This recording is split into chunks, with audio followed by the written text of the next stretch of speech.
In the following walkthrough, we'll detail how to replace an existing eero device.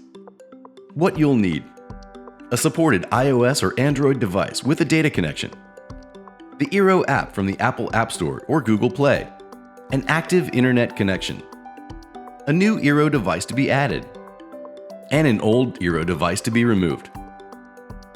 Step 1. Begin device replacement. Open the eero app and tap the blue plus icon on the top right. Tap Add or Replace eero devices.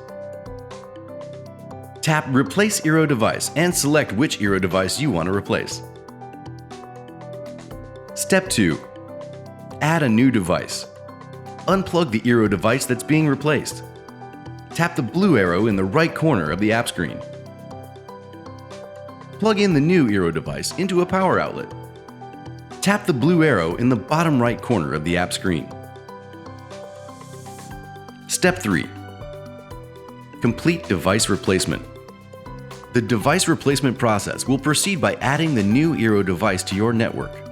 You can now add another device from here or tap Done to return to the home screen. For more information about eero devices, please visit eero.com.